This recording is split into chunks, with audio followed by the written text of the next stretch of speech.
Bonjour à toutes et à tous. Je m'appelle Denis Levineau, je suis directeur adjoint du club entreprise de Grenoble. Au nom du président du club, Charles Marcolin, et toute notre équipe, je suis particulièrement heureux de vous accueillir aujourd'hui pour ce nouveau webinaire sur le thème des blockchains et de la crypto-monnaie. Je rappelle que le club entreprise est né de la volonté des IUT de Grenoble de renforcer les liens des IUT et des étudiants des IUT avec les entreprises et également de permettre à nos entreprises partenaires de renforcer leur visibilité auprès de nos étudiants. Donc, vous trouverez toutes les informations sur nos activités sur le site du club, www.clubentreprise-grenoble.fr. Avant de donner la parole à notre intervenant d'aujourd'hui, j'aimerais vous présenter quelques ouvrages, comme nous avons l'habitude de le faire à chaque webinaire. Ce sont des ouvrages qui ont été sélectionnés par des libraires spécialisés pour des managers et des dirigeants. Donc, un premier ouvrage, Dépasser la crise, la technique du homard, par Axel Official et Christelle Bizio. Donc, sur la base de témoignages de dirigeants, un certain nombre de techniques de management à appliquer en situation de crise. Donc, Dépasser la crise, la technique du homard, c'est aux éditions AFNOR. Un deuxième ouvrage dans cette liste de lecture, Les nouveaux outils de l'entreprise de demain, nouvelle stratégie pour travailler plus vite et mieux, par Philippe Mounier. Donc, cet ouvrage met en évidence l'importance des nouvelles technologies et de l'intelligence artificielle pour définir de nouvelles stratégies pour fabriquer, vendre et entreprendre. Donc, les nouveaux outils de l'entreprise de demain, c'est aux éditions AFNOR. Enfin, un troisième ouvrage dans notre liste, Panique dans la forêt, de l'idée à l'action, innover et décider en équipe. C'est par Patrick et Sandra Belidis et Pablo Vasquez. Alors, c'est une approche assez originale sous forme de fable qui permet, à travers un parcours des idées, de revisiter de nombreux concepts de stratégie et de management. Donc, Panique dans la forêt, c'est aux éditions Duno. Donc, nous allons maintenant donner la parole à notre intervenant, donc Benjamin Didier, donc formateur en informatique donc dans l'éducation nationale depuis 2006, découvre la technologie blockchain vers 2013 avec les crypto-monnaies et le minage. Donc, Benjamin Didier participe ensuite au lancement de nombreux projets de blockchain. Il acquiert ainsi une grande expérience, fréquente les plateformes d'échange de crypto-monnaies, maîtrise l'achat, la revente, la sécurisation des actifs blockchain, explore également de nombreux domaines de l'écosystème avec les NFT, la DeFi, etc. Donc, on va nous expliquer tout ça. Donc, l'intervention de Benjamin Didier, ce sera de 12h30 à 13h30 à peu près. Pendant cette intervention, vous pouvez tout à fait vous pourrez poser des questions grâce aux petites icônes questions-réponses que vous avez en bas de votre écran, l'icône QR. À l'issue de la présentation et de l'intervention, donc Richard Comte prendra la parole pour transmettre et résumer les questions vers l'interlocuteur. La séance de questions est prévue de 13h30 jusqu'à 14h au plus tard, puisqu'après, on voudrait pouvoir vous libérer, donc on s'engage à ne pas trop dépasser l'horaire limite de 14h. Voilà, eh bien écoutez, je voudrais encore une fois souhaiter la bienvenue à Benjamin Didier, et puis bien, je vais lui donner la parole pour une heure d'intervention. Merci à tous, à bientôt. Bonjour. Alors, je partage mon écran. Voilà. Est-ce qu'on est bon sur l'écran? C'est parfait. Ok, super. C'est parfait. Eh bien, bonjour à tous. Donc, Benjamin Didier. Benjamin, c'est le prénom. Donc, je suis formateur sur la technologie crypto-monnaie et blockchain. Et donc, je vais vous faire cette présentation sur comprendre le fonctionnement d'une crypto-monnaie et de la blockchain et par un exemple qui est Bitcoin. On m'a déjà présenté. Effectivement, je suis formateur dans la technologie de la blockchain et des crypto-monnaies. À côté de ça, je suis également enseignant, enseignant à l'éducation nationale, enseignant de SVT. Voilà, donc je suis en collège. Mais à côté de ça, j'ai une passion, c'est la blockchain et les crypto-monnaies associées. Donc, je suis tombé dedans il y a quelques années. Et puis, j'ai par moi-même, on va dire, appris et développé des compétences dans ce domaine qui m'ont permis ensuite d'expliquer, de transmettre mes connaissances et d'essayer de présenter un peu les technologies associées aux crypto-monnaies et notamment la blockchain. Donc là, pour cette présentation, je vais m'appuyer principalement sur la présentation d'une blockchain en particulier, qui est la blockchain Bitcoin. Donc, je suis présent sur les réseaux, donc n'hésitez pas à me suivre ou à me demander en contact. Et voilà, je serai ravi, si des fois vous avez des questions ou autres, d'y répondre sur les réseaux sans aucun problème. Donc, allons-y sur le fonctionnement d'une crypto-monnaie. Donc, l'exemple sera l'exemple de Bitcoin et la blockchain de Bitcoin en particulier. Avant de commencer, peut-être un petit repère et un petit point sur les crypto-monnaies, ce terme qu'on emploie qui peut des fois un peu fâcher. Alors, ça dépend de notre culture, ça dépend notre définition de ce qu'est une monnaie. Et donc, pour requalifier ça, on va reprendre des bases qui permettent de qualifier justement ce qu'est une monnaie. Et la monnaie est définie selon trois grands principes, trois grandes fonctions. C'est d'abord être un moyen d'échange, qui permet des achats, par exemple. Être une unité de compte qui permet de fixer des prix. Donc là, on va prendre comme exemple le dollar. C'est souvent ce qui est utilisé dans l'écosystème des blockchains. Et dernier point, c'est être une réserve de valeur. Voilà, donc ces trois éléments qualifient une monnaie. Et maintenant, on va essayer de voir si on peut faire associer ça aux crypto-monnaies. Donc, si je regarde actuellement, là, j'ai mis des exemples de crypto-monnaies. Je vais prendre par exemple le Bitcoin. Est-ce que Bitcoin est un moyen d'échange? Bah oui, vous pouvez, si vous avez des Bitcoins, acheter des biens et des services. Alors, pas partout, mais de plus en plus, certains pays même commencent, je pense par exemple au Salvador, qui maintenant acceptent le Bitcoin comme monnaie d'État. Voilà, donc vous avez le droit dans certains pays de payer en crypto-monnaie, ce qui n'est pas le cas partout, mais de plus en plus de services sont accessibles. Est-ce que c'est une unité de compte? Eh bien, là aussi, il suffira d'utiliser un système d'échange de prix pour pouvoir qualifier le prix d'un bien, par exemple Tesla. On sait que l'entreprise Tesla a accepté les bitcoins et ils sont revenus un petit peu en arrière. Et puis, en fait, maintenant, ils reviennent sur l'utilisation donc de l'achat de Tesla en bitcoin. Donc, ce qui pourra en faire une unité de compte. Par exemple, une Tesla coûtera 1, 2, 3 bitcoins en fonction du prix du bitcoin. Et enfin, la dernière fonction, c'est la réserve de valeur. Alors, on a pour habitude de dire que les monnaies qu'on appelle les monnaies fiat, c'est-à-dire le dollar, l'euro, les monnaies d'État, sont des réserves de valeur. En termes économiques, alors je n'ai pas un passé d'économiste, donc je ne vais pas aller plus loin que ça. Par contre, ce que je constate, c'est que l'inflation monétaire, suite à l'impression des billets faits par les banques centrales, ont pour conséquence de voir la fonction de réserve de valeur des monnaies classiques de moins en moins réelle. C'est-à-dire que si, par exemple, en début d'année, vous aviez 100 dollars dans votre compte en banque, avec une inflation monétaire de 5, 6, 7%, voire plus, eh bien, à la fin de l'année, vous avez finalement, en termes de valeur, vous avez moins parce que vos 100 dollars ne valent plus 100 dollars en termes d'achat, mais pourraient en valoir 95 ou 93 ou même 90 en fonction de la monnaie qu'on considère. Donc, ça, sur des monnaies classiques, la notion de réserve de valeur est un peu moins vraie.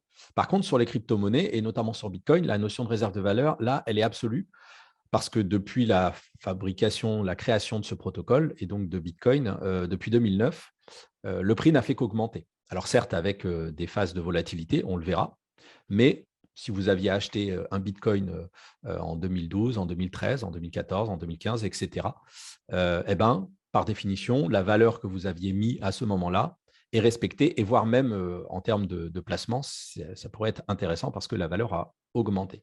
Alors certes, il y a des phases, et donc là, il faut quand même un petit peu comprendre le marché et comprendre comment ça fonctionne. Mais cette fonction de réserve de valeur peut être associée aux crypto-monnaies. Donc, si on fait un bilan, eh ben, le terme crypto-monnaie peut être employé, et c'est le terme que je vais utiliser aujourd'hui. La première chose qu'on va essayer de comprendre maintenant, c'est voir où on en est d'un point de vue des crypto-monnaies. J'ai mis ici un document qui reprend les principales innovations et l'adoption de ces innovations sur les ménages américains. Et on retrouve des grandes inventions qu'on utilise tous aujourd'hui et qui, on le voit avec ces courbes, la rapidité d'adoption est de plus en plus grande. Je prends par exemple l'Internet ou le smartphone. On voit un taux de pénétration de plus en plus important et de plus en plus rapide. Actuellement, les crypto-monnaies, je l'ai rajouté ici sur le document, et j'ai pris Bitcoin, hein, mais les crypto-monnaies en général, on est vraiment sur un tout début de taux d'adoption, c'est-à-dire qu'on considère qu'on a peut-être entre 1 à 5%, peut-être 10%, ça dépend des populations, ça dépend des pays, de personnes qui soit utilisent, soit ont déjà acheté des crypto-monnaies. Alors, en général, ce que je fais quand j'ai un amphi devant moi, je demande aux personnes de lever la main. Et là, il y a une étude assez récente qui est sortie en France qui considère qu'on a 8% de la population française quand même, d'actifs français qui possèdent des crypto-monnaies. Donc, ce qui est un chiffre assez conséquent finalement. Donc, mais finalement assez faible, parce que quand on voit l'adoption des autres technologies, on peut considérer que c'est quelque chose qui n'est qu'à son début. Voilà. Et en ça, on va aussi avoir ça dans notre raisonnement et dans notre explication, de vraiment penser qu'on est au tout début. Imaginez-vous être dans les années 90, 95 pour Internet. Voilà, on est en termes d'adoption et en termes d'utilisation, on est à peu près dans ce niveau-là. Et encore une fois, imaginez-vous que là, la conférence que l'on est en train de faire, vous êtes dans un cybercafé, il y a devant moi 10, 15 personnes qui ont entendu parler du web et qui sont venues voir un espèce de personnage qui va parler de TCP/IP, qui va parler de protocole SMTP, qui va définir ce qu'est le GIF, par exemple. Voilà, on est vraiment au tout début. Aujourd'hui, on n'imagine pas ce genre de présentation. Eh bien, dans les années 90, ça existait. Eh bien, aujourd'hui, ce que je vais vous faire, c'est un peu ça. C'est-à-dire que je vais vous présenter quelque chose qui, dans 10 ans, 15 ans, 20 ans, n'aura plus du tout lieu d'être présenté, parce que la technologie fonctionnera et il y aura, en théorie, une grande adoption. Alors, allons-y. Bitcoin, qu'est-ce que c'est? On va faire des choses très simples. Le bit, c'est l'unité d'informatique binaire. Le coin, c'est la pièce de monnaie. Ça a été inventé par une entité qui se nomme Satoshi Nakamoto. Donc ça, c'est peut-être quelque chose que vous avez déjà entendu. En octobre 2008, je reviendrai sur ces dates. Et en janvier 2009, le premier Bitcoin est créé, le premier bloc de la blockchain Bitcoin est créé, générant 50 BTC au sein du protocole. Alors, on va peut-être distinguer tout de suite deux choses, Bitcoin et Bitcoin. Bitcoin avec un grand B, c'est le protocole. Bitcoin avec un petit b, c'est le jeton qui va fonctionner sur le protocole. Voilà. C'est ce qu'on qualifie de monnaie cryptographique décentralisée. Le terme monnaie, j'y reviens pas, je l'ai défini. Cryptographique parce que derrière, on a des outils cryptographiques qui sont mathématiques, qui fonctionnent et qui ont été associés par Satoshi dans ce protocole. Et décentralisé, ça c'est une notion très importante, c'est qu'on n'a pas d'entité centrale qui va permettre l'émission, la sécurisation, la validation des échanges au sein de ce réseau. Cette notion décentralisée est très importante, je reviendrai dessus. C'est ce qu'on qualifie également d'un système de paiement de peer-à-peer, donc peer-to-peer, pair à pair. Et cette notion-là aussi, cette connaissance-là, on l'a déjà, hein, c'est des choses qui existaient déjà sur Internet. Je pense dans les années 2000 à des logiciels comme Imul qui permettaient le partage en pair à pair. Donc, chaque participant est un nœud du réseau, est un acteur du réseau. Je reviendrai également sur cette notion. Une nouveauté en termes d'échange et de monnaie, c'est que la quantité est finie. On a un certain nombre d'entités, d'unités. 21 millions, c'est le nombre maximum de Bitcoin qu'on aura. Et on sait qu'en 2140, parce que c'est algorithmique, c'est décrit par une courbe d'émission. En 2140, tous les bitcoins seront émis au sein du réseau. Donc là, on peut regarder le chiffre d'aujourd'hui. On est à peu près à 19 millions, donc on est quasiment presque à 90% des bitcoins qui sont émis. Et on peut se poser la question, est-ce que ça ne fait pas finalement peu? Parce qu'on est 7 milliards d'individus sur Terre, 19 millions d'unités, 21 millions à la fin, ça ne fait quand même pas beaucoup. Et pour ça, il y a une petite astuce. Le bitcoin est divisable. On peut le diviser jusqu'à la 8e décimale, ce qui fait du 10 millionième de bitcoin qu'on appelle un satoshi. Et cette unité, le satoshi, du nom de Satoshi Nakamoto, nous permet du coup de faire des échanges avec un 10 millionième de bitcoin. Donc, si vous désirez posséder des bitcoins, vous n'êtes pas obligé d'en avoir un, vous pouvez en avoir 100 satoshi, 200 satoshi, 1 million de satoshi, 10 millions de satoshi, là vous avez un bitcoin. Ce qui, du coup, quand on reprend la masse totale, le volume total de satoshi, fait quand même pas mal de satoshi, et on va quand même pouvoir s'arranger à 7 milliards d'individus pour s'échanger cette quantité de satoshi. En termes de concept, on a aussi une nouveauté, c'est-à-dire une quantité finie de monnaie échangeable dans un monde fini. Donc là, c'est un peu le prof de bio qui parle, mais c'est un nouveau concept, c'est-à-dire qu'on utilise quelque chose qui a une fin, contrairement à une monnaie classique où là, il n'y a pas de fin. Il y a une inflation et il y a une masse qui ne fait qu'augmenter. Et donc, ça sous-entend qu'une croissance qui ne fait qu'augmenter. Et la Terre étant un espace fini, une augmentation continue à l'infini, par définition, n'est pas possible. Donc, là, on a un nouveau concept. Alors, voilà. Qu'est-ce qu'on fait avec ça? On peut l'utiliser, on peut voir ce que ça donne.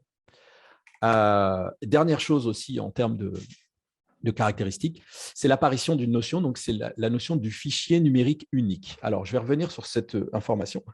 Le fichier numérique unique, qu'est-ce qu'il en est? Eh bien, à partir du moment où sur Internet, on a des échanges, par exemple un mail, si vous envoyez un mail d'une personne A à B, le mail n'a été que copié, puis collé en direction de la personne B. Mais la personne A possède toujours le mail d'origine.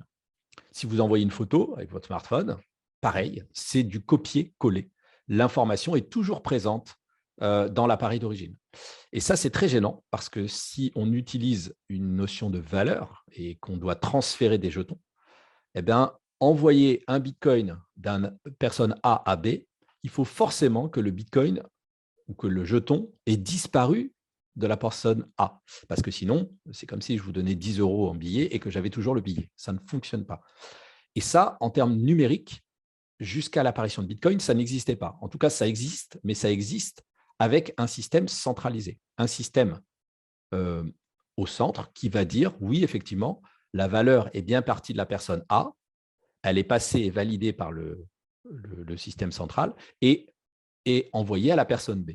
Mais si on enlève la personne qui centralise, eh bien, jusqu'à maintenant, ça ne pouvait pas fonctionner parce qu'on n'avait pas de méthode et de technique pour que ça fonctionne. Bitcoin a permis ça.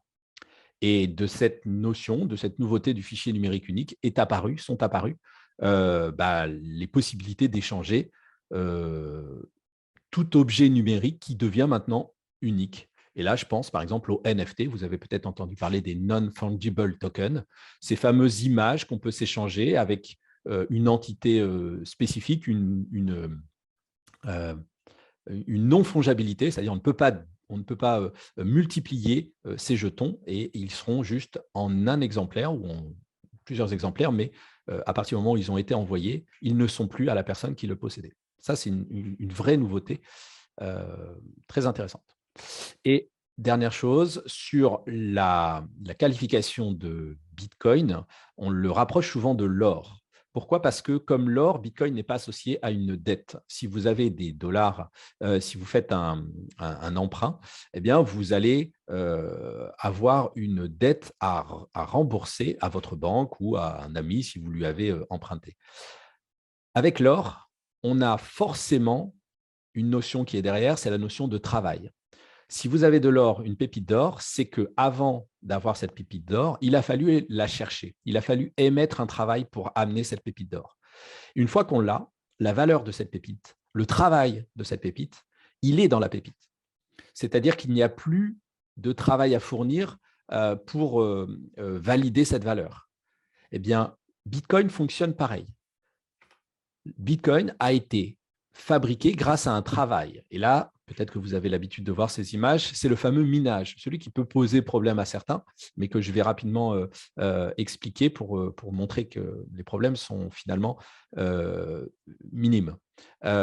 Comme l'or, Bitcoin est une monnaie qui n'est pas une monnaie dette, mais une monnaie qui est basée sur la valeur travail. Et donc, ce qui a été produit pour fabriquer ce Bitcoin n'est plus à produire. D'accord ? Et ça, en termes, encore une fois, environnemental, c'est un argument qui peut être intéressant parce qu'à partir du moment où on l'a, eh bien, ce n'est pas une dette, ce n'est pas une dette de travail, ce n'est pas une future émission de travail qui va du coup, qui pourrait émettre certaines pollutions. Petit point sur ce Satoshi Nakamoto. Je vais aller assez rapidement parce que je sais qu'en termes de temps, je suis assez court. On a quelques informations dessus, des informations qu'il nous a données. C'est un cypherpunk qui a publié donc, sur un groupe de cryptographes. À l'époque, c'était des mail lists. Aujourd'hui, ça n'existe plus trop. Ce mail list regroupait tout un tas de cypherpunks qui, depuis les années 90, depuis le début d'Internet finalement, cherchaient des moyens d'avoir la possibilité d'avoir une monnaie qui soit échangeable de pair à pair. Et c'est ce qu'il a mis sur sa mailing list, donc un nouveau concept de monnaie électronique pair à pair. Pour publier, il a produit ce qu'on appelle un papier blanc de 9 pages. D'ailleurs, j'en conseille la lecture. C'est un document qui est certes assez technique, mais qui, si vous avez quelques notions en informatique, qui permet de comprendre très facilement toutes les bases qu'il y a à l'intérieur de Bitcoin. Il y explique tous ces concepts que je vais détailler un petit peu après. Et ce qui est aussi intéressant, c'est que c'est issu de tout un tas de travaux de recherche en informatique et en informatique et en cryptographie, qui sont des choses qui ont déjà été publiées en fait. Et en fait, il n'a fait que rassembler tout ça pour faire sa technologie Bitcoin. Donc, les principes, c'est le principe de redatage, de clés privées, clés publiques. Je vais revenir sur ces notions après. Je fais juste un petit point sur les références. On estime que Satoshi Nakamoto était certainement quelqu'un d'universitaire parce que si vous regardez la présentation, il y a tous les codes de papier universitaire. Et là, on voit des anciens travaux, même très anciens, de cryptographes ou de théories mathématiques qui sont réutilisées dans Bitcoin. En fait, Satoshi n'a fait que rassembler des technologies qui existaient déjà. Et maintenant que c'est inventé, il n'y a plus qu'à l'utiliser. Alors, qui est Satoshi? Il nous a donné quelques informations. Il a publié sur un forum Bitcoin Talk. Tous ses écrits sont toujours d'actualité et lisibles. Donc, il y a des historiens qui essaient de retracer l'histoire de Satoshi et d'essayer de découvrir justement qui c'est derrière. Donc, en 2014, il a arrêté de communiquer complètement. Donc là, deux hypothèses. Soit il a complètement coupé, soit il est mort, ce qui est aussi probable. Donc, identité inconnue. Un fait quand même intéressant, on sait qu'il possède plus d'1 million de bitcoins qu'il a minés au début du protocole. Donc ça en fait quand même quelqu'un de très riche, petit 1. Et puis, par rapport à la quantité de bitcoins sur Terre, il a quand même un 21e de toute la masse de bitcoin. Donc certains y voient une menace. Moi, j'y vois juste le fait que ça n'a jamais bougé. Et s'il venait à les faire bouger, ça changerait un petit peu la donne, mais ça rajouterait plus de Bitcoin à s'échanger si des fois ils venaient à les vendre. Bon, jusqu'à maintenant, ils n'ont jamais bougé. Alors, est-ce qu'on a des informations sur lui? Oui, on sait il se dit japonais, mais c'est peu probable parce qu'il maîtrise très très bien l'anglais. Il se dit être né en 1975. Et les journalistes ont trouvé un vrai Dorian Satoshi Nakamoto. J'aime bien montrer ça en image parce que c'est souvent celui qu'on voit quand on parle de Bitcoin. Mais en fait, lui, ce vrai Dorian Satoshi Nakamoto, qui est mathématicien, qui est cryptographe japonais, qui vit aux États-Unis, réfute totalement d'être Satoshi Nakamoto. Il y en a 2, 3, on va dire, qui peuvent potentiellement être Satoshi Nakamoto. Ce monsieur, Nick Szabo, qui est cypherpunk, qui a fait beaucoup de travaux justement avant Bitcoin. Hal Finney, qui est aussi un des acteurs majeurs de Bitcoin. Et un fait, il est mort en 2014 de la maladie de Charcot, pile poil quand on n'a plus aucune nouvelle de Satoshi Nakamoto. Et enfin, Uede, qui est aussi cité dans les écrits de Satoshi Nakamoto dans son papier blanc. Voilà. Donc, tout ça, c'est potentiellement des Satoshi Nakamoto. Peut-être que c'est un consensus de plusieurs personnes. Certains pensent que les services secrets américains sont derrière. Bon, voilà. Là, je ne vais pas rentrer dans ces explications. Donc, la question reste ouverte. Alors, comprendre Bitcoin. Quelle heure il est? OK. Comprendre Bitcoin. Derrière Bitcoin, on a 4 technologies. La première, celle dont on entend le plus parler, c'est la blockchain. Donc là, je vais vous faire un descriptif de comment fonctionne une blockchain, quelles sont les subtilités de ce mécanisme. Ensuite, le proof of work, c'est cette preuve de travail qui permet la validation des blocs. C'est ces fameux ordinateurs que je vous ai montrés tout à l'heure qui permet le minage de Bitcoin. Fondamental et important à comprendre. 2 autres technologies derrière, et là, j'irai très vite. La notion de cryptographie asymétrique, c'est complexe, mais on peut le résumer très simplement. Et la notion de pair à pair, j'en ai déjà parlé. C'est pareil, je ferai juste une petite partie là-dessus. Mais vraiment, les points sur lesquels on va se concentrer, c'est blockchain et proof of work. Et bien, c'est parti. La blockchain. Encore une fois, on va commencer simple. Une identité, bloc pour un bloc, chaîne pour une chaîne. Voilà, c'est assez simple. C'est aussi ce qu'on qualifie d'un registre distribué. Alors, un registre, il faut imaginer une espèce de tableau Excel qui serait partagé sur plein d'ordinateurs et que si une de ces cases est modifiée, eh bien, tous les ordinateurs ont aussi cette case modifiée.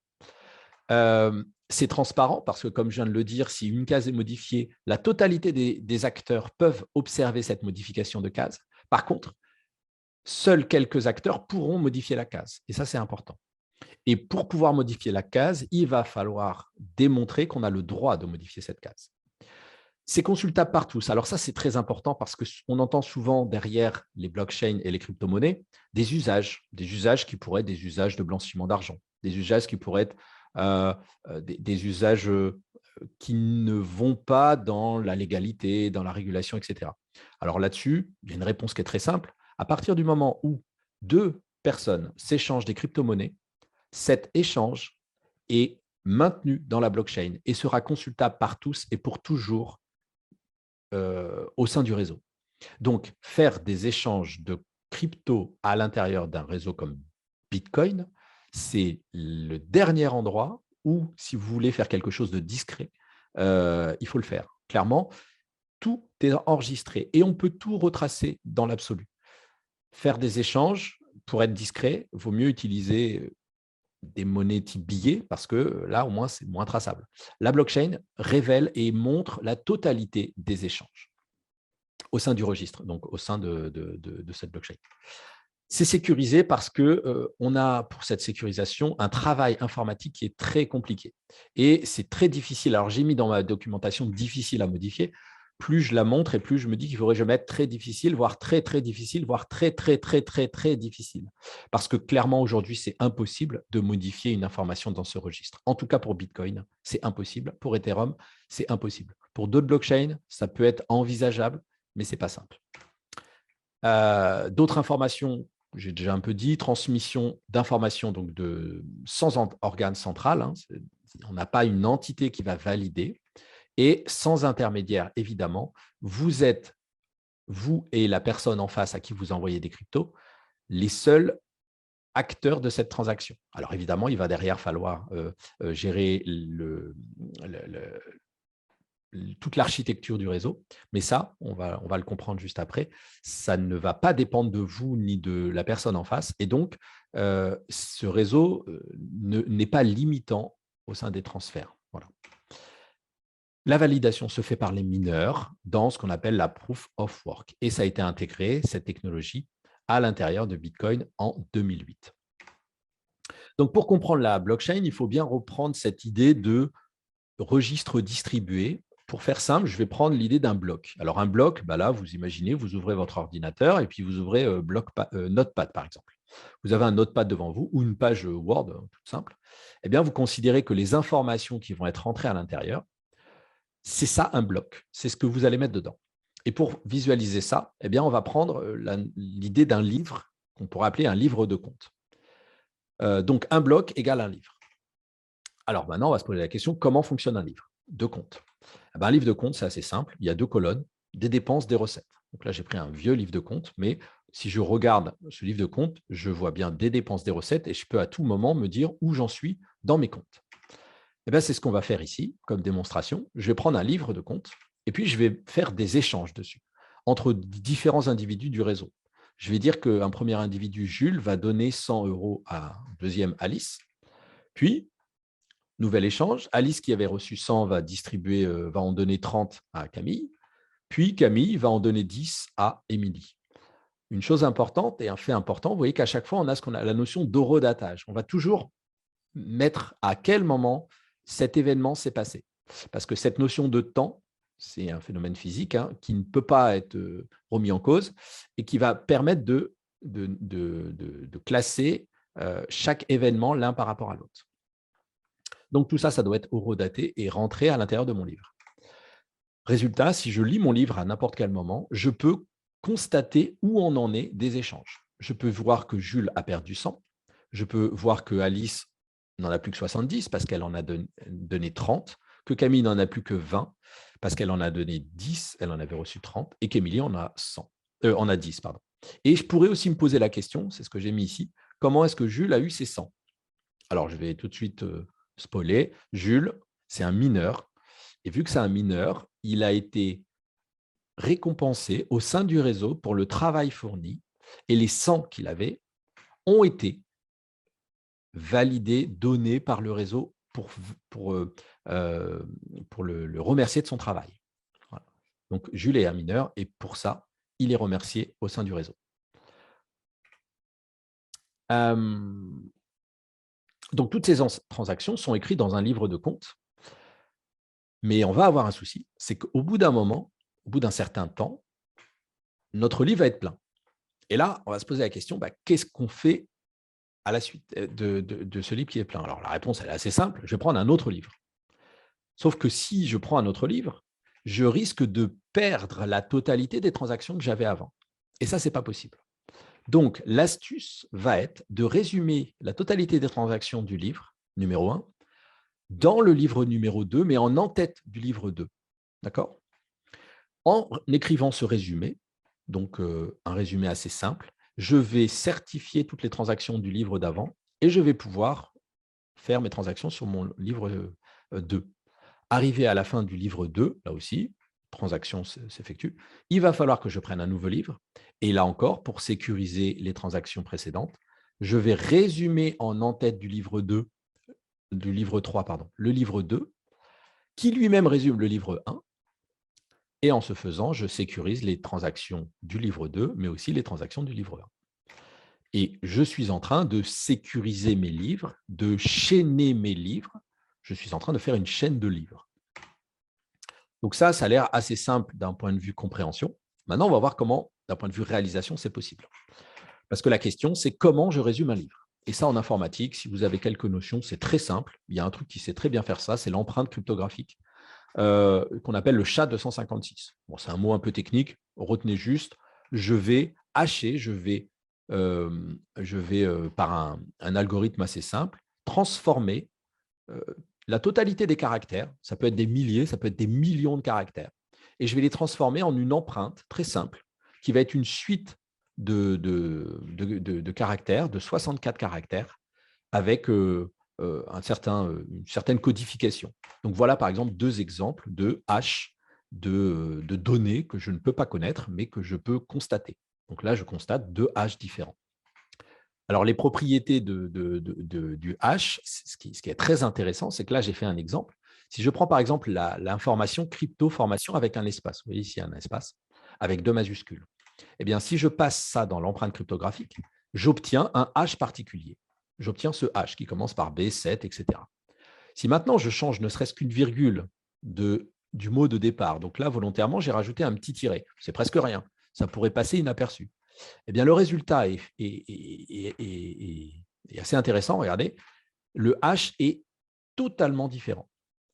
Totalement différent. C'est-à-dire qu'une petite modification anodine dans la totalité des transactions ou dans un des caractères va m'amener à un hash totalement différent. Ça veut dire que la moindre modification d'information en entrée va complètement changer les informations en sortie. Et ça, c'est très important parce que ça va éviter justement la possibilité de déplacer des virgules, de modifier les transactions. Et quand je vous disais que modifier des transactions est très difficile, eh bien, c'est là on va le constater avec cette notion d'empreinte cryptographique. Donc, les propriétés de la fonction de hachage, c'est très facile à faire, c'est très rapide, c'est fait par n'importe quel ordinateur, n'importe quel CPU classique. Ça résiste à la collision, c'est-à-dire que la probabilité de tomber sur deux hashes identiques est nulle en termes mathématiques. Et on ne peut lire que dans un sens, c'est-à-dire que si vous avez un hash, vous ne pouvez pas revenir à l'origine, vous ne pouvez pas savoir ce qu'il y a eu en entrée. Ça peut être des millions de caractères, ça peut être 4 caractères, vous ne pouvez pas le savoir. Donc, on ne peut pas savoir ce que ça définit en entrée. Par contre, on peut savoir et on peut sécuriser la totalité d'informations parce que si vous avez mis en entrée des transactions, le hash en sortie sera toujours le même, toujours, sauf si une transaction a été modifiée. Donc, ça garantit le contenu du livre qui a été hashé. Donc, maintenant qu'on a cette notion de hash, on va présenter mes livres avec cette fonction. Les transactions, toutes les transactions qui vont durer un certain temps. Alors, je vais donner une notion de temps. On va être à peu près sur un temps de 10 minutes en termes de nombre de transactions. Donc là, je remplis mes transactions sur mon livre.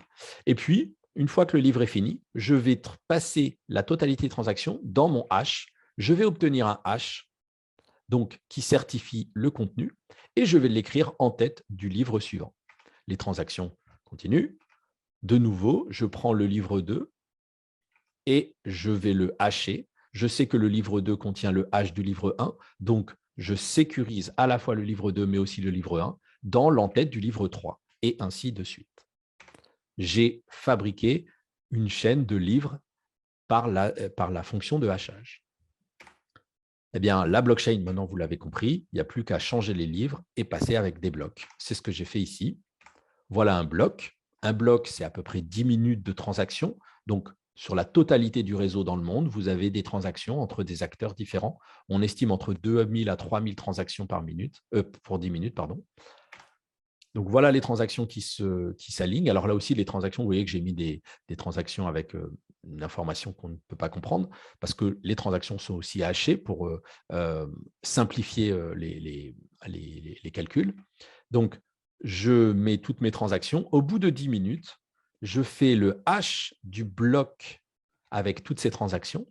Qui fait ce hash? Vous l'avez compris, les mineurs, ces fameux mineurs de Bitcoin, qui vont créer un bloc, le bloc suivant, avec le hash du bloc numéro 1. Donc, le bloc numéro 2 va être fabriqué en en-tête. On aura le hash du bloc numéro 1. Donc, on retrouve cette notion de chaînage qu'on avait dans les livres avec nos blocs. Une fois que le hash du bloc numéro 1 a été validé, le bloc numéro 2 peut commencer. Au bout de 10 minutes, de nouveau, un mineur va trouver une combinaison acceptable par le réseau et il va pouvoir certifier le bloc numéro 3. Certifier le bloc numéro 2 en le mettant dans l'entête du bloc numéro 3. Alors, j'attire votre attention sur le hash du bloc numéro 1 et le hash du bloc numéro 2. Vous voyez que ce n'est pas un hash random, c'est un hash particulier et on voit qu'il commence par un certain nombre de zéros. Eh bien, en ça, on va émettre une règle qui va dire que si le hash commence par un certain nombre de zéros, alors c'est un hash valide. Et seulement quelques personnes, seulement un mineur, va réussir à trouver un hash valide en 10 minutes. Et ça va être là tout le travail des mineurs, ça va être de trouver des hashes valides. J'ai fini mon bloc numéro 3 et ainsi de suite. J'ai fabriqué une chaîne de blocs. Vous savez comment fonctionne maintenant la blockchain. Alors, comment on mine tout ça? Qu'est-ce qu'il nous faut pour miner? Eh bien, pour miner, il nous faut du matériel informatique qui va permettre de faire ce qu'on appelle la proof of work, qui est un consensus de validation. Alors, un consensus de validation, eh bien, c'est un moyen pour que tous les acteurs se mettent d'accord. Je vous rappelle qu'on est sur un système décentralisé. Je vous rappelle qu'on parle d'échange monétaire. Par définition, si dans une pièce, on met 1000 personnes et que pour ces 1000 personnes, on met un certain nombre d'argent, une certaine valeur, eh bien, pour que les 1000 personnes se mettent d'accord sur les échanges monétaires à l'intérieur, ça risque d'être compliqué. Pourquoi? Parce qu'il y a la notion de confiance, il y a la notion de propriété de chacun. Bref, dans un réseau comme ça, la plupart du temps, on considère que tous les acteurs, on ne peut pas leur faire confiance. Eh bien, le seul moyen pour trouver un consensus de confiance, un consensus de validation, c'est de mettre tous ces acteurs en concurrence et de leur faire quelque chose de similaire. C'est la définition du proof of work. Alors, première chose à savoir sur le minage, la plupart des acteurs ne sont pas mineurs parce que c'est difficile à générer du profit, parce que il faut des machines particulières, il faut avoir de l'électricité pas chère et il faut avoir des grosses machines qui sont en capacité de faire ce travail. Donc, le minage fonctionne par ce qu'on appelle la proof of work. Alors, qu'est-ce que la proof of work? Pour faire simple, c'est un travail difficile à fabriquer, à produire, qui est coûteux en temps et en énergie, volontairement. C'est quelque chose de dur à faire. Mais une fois que ce travail a été fait, il doit être facile à vérifier par tous. Ça, c'est très important. Et pour vous faire comprendre ça, très simple, les cadenas. Si là, tout le monde avait des cadenas, si chacun d'entre vous était équipé d'un cadenas, et que le cadenas, tous ces cadenas avaient une même combinaison, eh bien, on serait tous en train de rechercher. Et à un moment donné, pim, il y en a un qui trouverait la combinaison.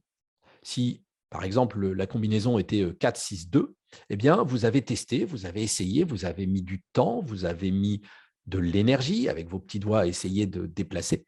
Et puis, au bout d'un moment, il y en aura un qui aura trouvé la combinaison parce qu'il a eu de la chance, parce qu'il était plus rapide, parce qu'il avait une meilleure technique. Mais à un moment donné, il y en a un qui va trouver la combinaison.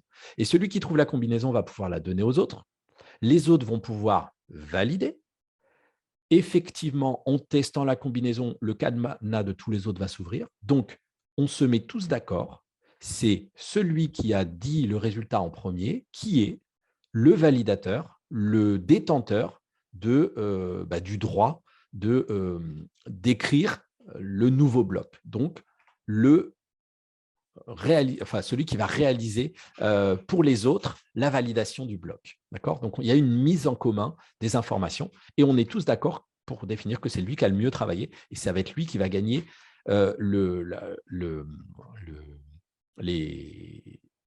qui va réussir à valider ce travail. Un autre exemple pour faire ça et pour faire comprendre à tous, le Sudoku.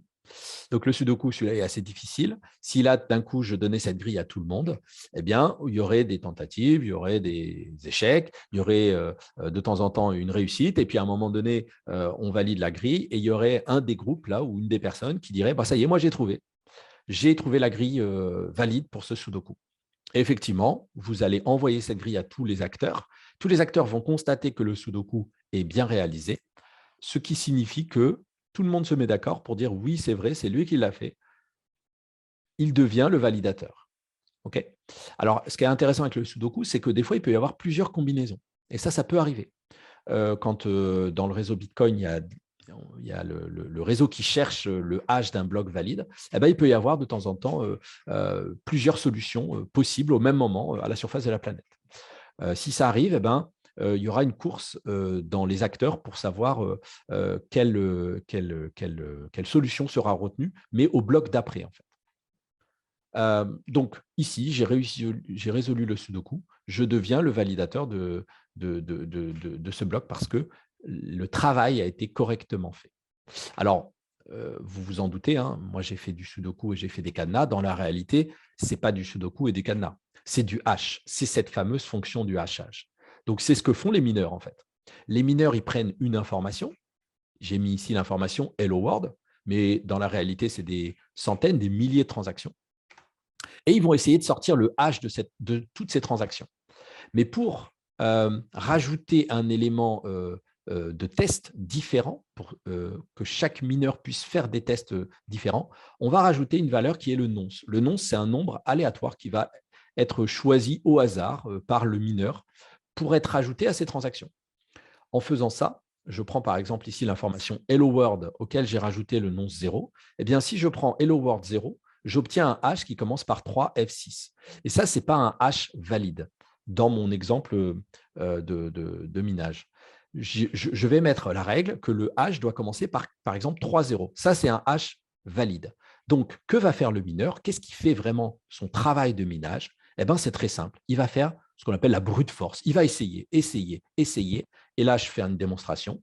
Il va essayer une fois, deux fois, trois fois, quatre fois. Alors, à 7, il a réussi à obtenir un 0, vous voyez, mais ça, ce n'est pas assez, parce que la règle définit 3 0. Donc, il va faire ce test, et à la 97e tentative, il va trouver un hash valide, et il va dire à la totalité du réseau, tout le monde, écoutez, si vous prenez ces transactions et que vous rajoutez le nonce 97, alors le hash commence par 3 0.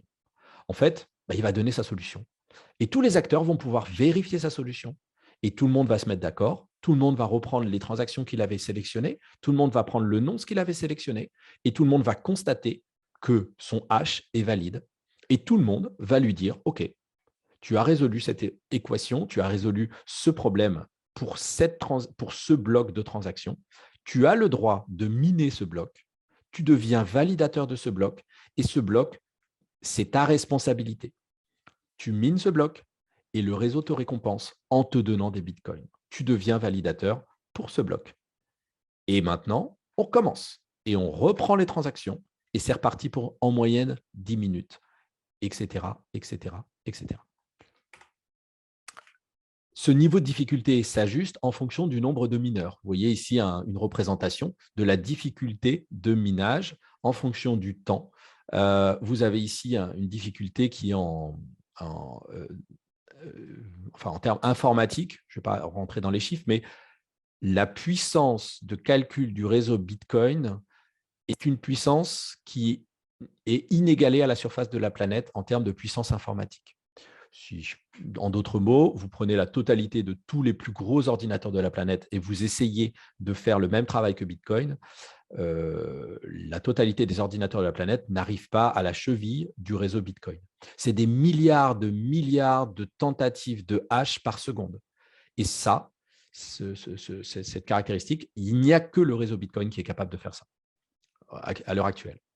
La difficulté est ajustée tous les 2016 blocs. C'est pour ça que de temps en temps, vous voyez une augmentation quand il y a plus de mineurs ou une diminution quand il y a moins de mineurs. Et j'attire votre attention sur cette diminution très importante là. Ça, c'est quand la Chine a banni le minage. Quand la Chine a banni le minage, eh bien, les mineurs sont partis de Chine, ont arrêté leur machine. Et donc, la difficulté de minage s'est écroulée, littéralement. Et puis, on voit que les mineurs, ils sont allés ailleurs. Ils sont allés aux États-Unis, ils sont allés au Kazakhstan, ils ont trouvé d'autres endroits et on voit que les machines ont été rallumées. Donc, le principe du minage, si on résume, je regarde l'heure, il faut que j'accélère. Le principe du minage, on a du coup une fonction de hashage qui va prendre la totalité des transactions, qui va prendre le hash du bloc précédent, je rappelle, la blockchain, il faut récupérer les transactions du bloc d'avant, qui va associer un nonce, donc une valeur aléatoire proposée par le mineur, et qui va faire tourner des machines, voilà un exemple de machine, pour espérer, de manière brute force, espérer trouver un hash valide. Démonstration, voilà des hash valides. Aujourd'hui, on est à 19,0. 19,0. Vous prenez votre ordinateur, celui qui vous sert là tout de suite à m'écouter, ou votre smartphone, vous lui demandez de calculer un hash. Pour trouver un hash à 19,0, on peut estimer qu'il lui faudra peut-être 5 à 6, peut-être plus en millions d'années. C'est-à-dire qu'un ordinateur aujourd'hui, un PC classique, mettrait des millions d'années à trouver un hash à 19,0. Le réseau Bitcoin en trouve un toutes les 10 minutes. Donc, c'est une puissance phénoménale. Donc, celui qui trouve le hash valide, 19,0, touchera la récompense et sera validateur de bloc. Voilà le consensus. Les acteurs se sont mis d'accord. Personne ne se fait confiance. Par la preuve de travail, la confiance est validée. On peut accepter les échanges de monnaie par cette preuve de travail. Donc, la preuve of work est fondamentale dans le réseau Bitcoin. Je répète, la proof of work est fondamentale dans le réseau Bitcoin. Si vous ne mettez pas en gage de l'énergie, du temps et de la valeur Bitcoin, alors vous ne pouvez pas avoir confiance au réseau.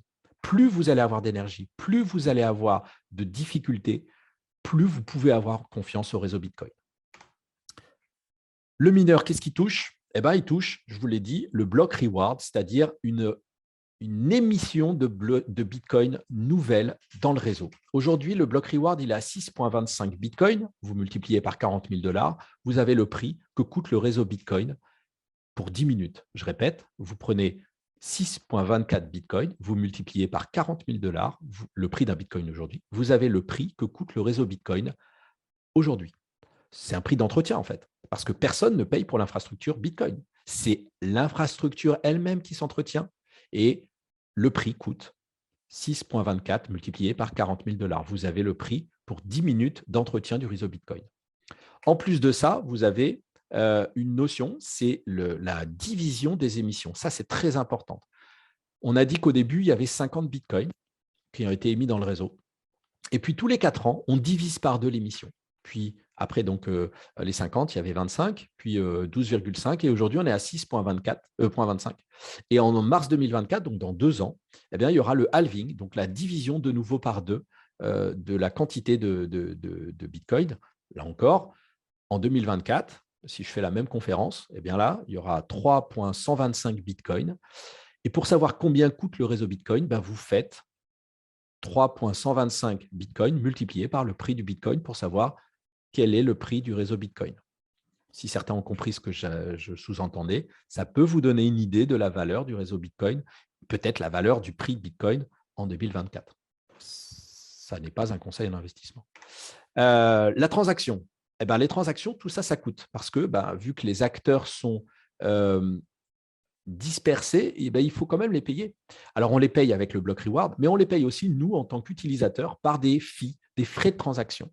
Et puis, si vous avez bien saisi le raisonnement, au bout d'un moment, si je divise par 2 tout le temps l'émission, il n'y aura plus de Bitcoin pour payer. Oui, parce qu'aujourd'hui, on est à 6, puis on sera à 3, puis on sera à 1,5, puis on sera à 0,75, etc. Eh bien, en 2124, on estime que seuls les frais de transaction seraient suffisants pour payer le réseau Bitcoin. Donc là aussi, on peut réfléchir à combien s'élève le réseau Bitcoin pour 10 minutes. Eh bien, quand il n'y aura plus de Bitcoin, à combien s'élèveront les frais pour payer le réseau Bitcoin. Donc, à combien sera le prix du Bitcoin. Là encore, il y a des projections à faire. Voilà, c'est ce que je note ici. Donc, plus tard, il n'y aura que les récompenses en frais de transaction qui permettront de payer le réseau Bitcoin. En moyenne, les frais de transaction s'élèvent entre 0,1 et 2 ou 3 bitcoins en fonction du nombre de transactions dans un bloc.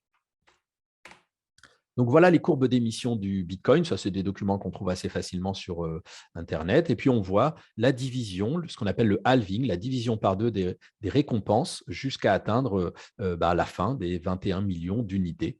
Donc, avec ici une quantité max. Alors, qu'est-ce qu'on utilise pour miner? Bon, je vais aller assez rapidement là-dessus parce que je regarde le temps, il est 23. On utilise à l'origine des CPU qui avaient des puissances de calcul qui étaient intéressantes, mais au final très faibles quand on voit ce qu'il y a maintenant. Donc, on était sur du 3 millions de tentatives par seconde, les H. Ensuite sont arrivées les cartes graphiques. Ensuite sont arrivées les clés ASIC. Donc, les ASIC, c'est des circuits qui ne font que la fonction de hachage. Et puis, je vais un saut dans le temps. Aujourd'hui, on a ce genre de grosses machines qui sont capables de faire des térahash, c'est-à-dire des milliers de milliards, non, des centaines de milliards, pardon, non, des milliers de milliards, c'est ça, de tentatives par seconde. Donc, si on veut faire une petite comparaison, une clé comme ça qui était ce qui se faisait mieux dans les années 2013-2014, aujourd'hui, comparé à une machine comme vous avez devant vous là, ça équivaut à 330 000 clés. Donc, cette petite clé qui pouvait servir et qui avait la puissance d'une carte graphique, vous mettez une machine comme ça a l'équivalent de la puissance de 330 000 cartes graphiques. Donc, ce n'est pas des choses qu'on utilise encore. Par contre, ce genre de machines sont très utilisées. Voilà ce que ça peut donner. Donc là, on est dans des minages. Là, c'est des S9. Donc ça, c'est des machines qui sont assez anciennes. Voilà ce que ça donne quand on augmente la capacité de minage. Et voilà ce que ça peut donner dans des fermes de minage anciennement en Chine, en Russie ou au Canada et maintenant aux États-Unis de plus en plus. Malheureusement, pas tant que ça en France. Alors maintenant, on va poser la question, parce que là, j'en suis sûr que certains sont en train de se dire, oh là là, mais où on va? Où on va? Parce que quand on regarde la quantité d'énergie que semble consommer cet ogre qui est Bitcoin, et quand on regarde ce qui se passe dans les médias, on peut se dire que Bitcoin va amener un réchauffement climatique de 2 degrés, que la Chine constate un désastre en termes d'empreinte de son environnement à cause du Bitcoin. Elon Musk nous fait savoir que le coût environnemental pour Bitcoin est énorme. Et voilà, est-ce que c'est réellement une plaie pour la planète? Donc là, c'est le scientifique qui va essayer de regarder les faits et on va aller chercher des chiffres, en fait. On va sortir de ce qu'on entend et puis on va voir réellement, concrètement, qu'est-ce qui se passe. Donc, comment je fais? Eh bien, dans ma démonstration, je vais regarder les chiffres et je vais aller voir quelles sont les quantités quelle est la capacité de calcul du réseau Bitcoin. Et pour ça, il suffit d'aller sur Internet, c'est tout à fait facile. Là, je me suis basé à un moment qui était assez intéressant, où on avait un pic ici. Alors, on a augmenté, on est passé au-dessus. Donc, les valeurs que je vais donner sont des valeurs qui étaient réelles en décembre 2021. Je n'ai pas refait les calculs, mais il faudrait augmenter un petit peu ça. Mais regardons. Donc, 150 millions de TH, c'est ce que consomme, enfin, c'est ce que valait le réseau Bitcoin en termes de calcul en décembre 2021. Pour faire ce calcul, je prends une machine qui est une machine assez standard des mineurs. C'est le Antmineur S17. Alors, c'est un peu technique, mais en gros, c'est une machine qui a une capacité de minage de 42 TH et qui a une consommation de 2200 watts. Vous voyez que c'est quelque chose quand même d'assez puissant. Vous mettez ça à la maison, vous ne dormez plus, ça fait trop de bruit, et vous avez bien chaud en hiver, parce que ça vous fait un radiateur qui tourne à 2200 watts en continu. Donc, je fais un calcul très simple. Je prends la totalité de la puissance de minage au moment T, donc décembre 2021, et je divise par la machine moyenne qui produit une capacité de minage de 42 TH. J'obtiens un nombre de machines présentes sur la planète. Alors, ce qui n'est certainement pas un vrai nombre, parce que des machines, il en existe plus, mais qui nous donne une base de réflexion. Donc, ça me fait à peu près 3,5 millions de S19 présents sur la surface de la planète qui consomment de l'électricité. Alors, quelle est cette consommation? On la connaît, 2200 watts, et on la multiplie par 24 heures et par 365. Ce qui nous donne un chiffre assez hallucinant, qu'on ne connaît pas, qu'on ne sait pas trop utiliser, sauf si on le transforme en térawattheure. Parce que ça, c'est une valeur qu'on utilise. Térawattheure par an, c'est une valeur qui est utilisée en termes de consommation énergétique. Alors, je répète que cette valeur, elle est un petit peu en deçà de la réalité parce qu'aujourd'hui, le réseau Bitcoin est un peu plus important. Donc, si on augmente de 10, peut-être 20% cette valeur, on obtiendrait quelque chose qui était en dessous de 100 TWh par an. On peut retenir cette valeur de 100 TWh, pourquoi pas. Moi, je vais continuer mon raisonnement avec 68 TWh. On va comparer avec les choses qu'on connaît, c'est-à-dire la production d'électricité en France. Sur ce Wikipédia 2015, la France produit 568 TWh par an. Je rappelle, Bitcoin, dans mes chiffres, 68 TWh par an. Petite remarque, j'observe que l'hydroélectrique en France, c'est 10%, 10% de 368 TWh, c'est-à-dire que concrètement, le réseau hydroélectrique français pourrait couvrir presque 70-80% de la consommation énergétique de Bitcoin. C'est une remarque. Maintenant, je vais aller voir des unités de production. Je ne prends pas n'importe laquelle. Je prends le Tricassin, centrale nucléaire française. 25 TWh, c'est des chiffres que j'ai trouvés donc, en 2006. Donc, ça veut dire que cette énorme centrale nucléaire serait capable de produire en énergie non carbonée quasiment un tiers de la consommation réelle du réseau Bitcoin. Autre idée de comparaison, là encore, pas n'importe laquelle, le plus gros barrage hydroélectrique au monde, 98 TWh. On imagine mettre toutes les machines du réseau Bitcoin derrière ce barrage, le réseau Bitcoin fonctionnerait. OK. Maintenant, on va comparer avec d'autres quantités de mesures d'électricité.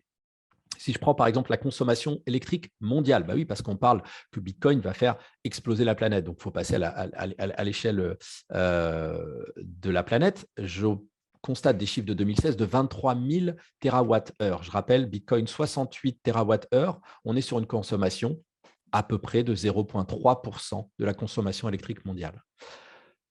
Pour comparer, l'extraction de l'or, 150 TWh en 2012. Pour comparer, la climatisation, plus de 2000 TWh. Donc, 10% de la consommation mondiale aujourd'hui passe dans la climatisation. intéressant, nécessaire, parce que on a besoin de climatiser, par exemple, le système financier classique, on a besoin de climatiser des serveurs, on a besoin de climatiser tout ça. Oui, mais d'accord, la climatisation, c'est 10% de l'électricité mondiale. Toutes ces sources, je pourrais les fournir si besoin. Et on va finir sur ces raisonnements sur la consommation énergétique mondiale, parce que là encore, on a parlé d'électricité. Maintenant, parlons de production d'énergie. Le pétrole, 50 000 TWh. Le charbon, 45 000. Le gaz, 38 000. Là, on est dans des énergies carbonées. Ça sous-entend 130 000 TWh en termes de consommation énergétique sur la totalité de la planète. Si je reprends mon chiffre de Bitcoin, on est à 0,05% de la consommation énergétique mondiale.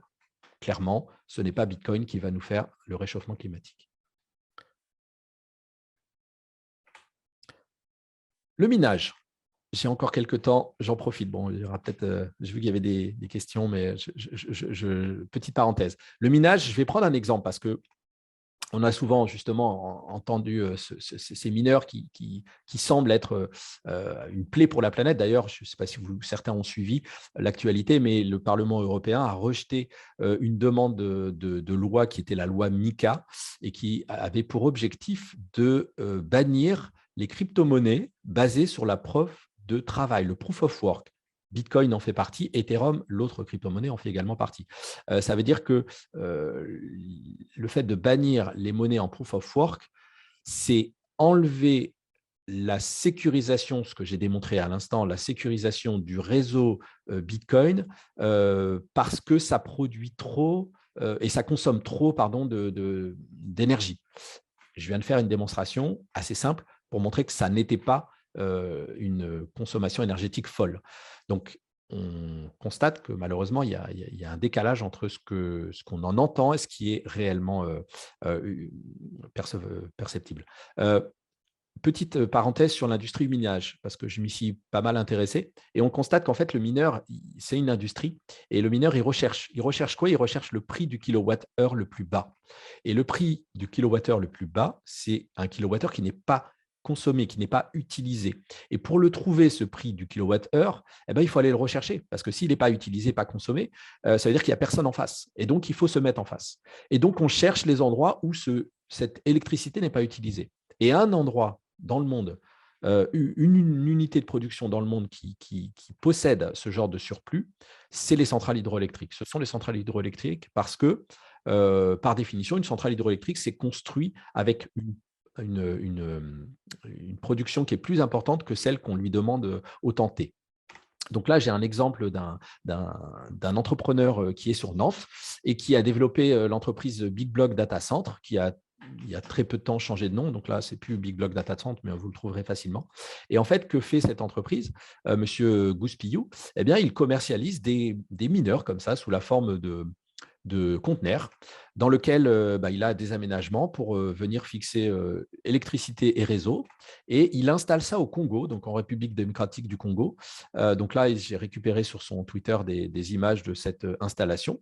Et en fait, il s'est mis en relation avec des unités de production en hydroélectrique au Congo qui sont actuellement surdimensionnées par rapport à la consommation réelle des foyers au Congo, et donc ont une surplus d'énergie et qui, malheureusement, ne peuvent pas envoyer cette énergie dans le réseau parce que petit 1, il n'y a pas de réseau, et petit 2, il n'y a personne en face. Oui, mais on construit d'abord l'unité, puis après on l'utilise. C'est ce que je vous ai dit au départ. Et là, pour l'aider à utiliser ce système hydroélectrique, Sébastien Gouspillou, on le voit, vient installer aux abords de cette centrale hydroélectrique. Vous voyez, là, on le voit avec ses conteneurs. Chacun des conteneurs, c'est un conteneur de mineur.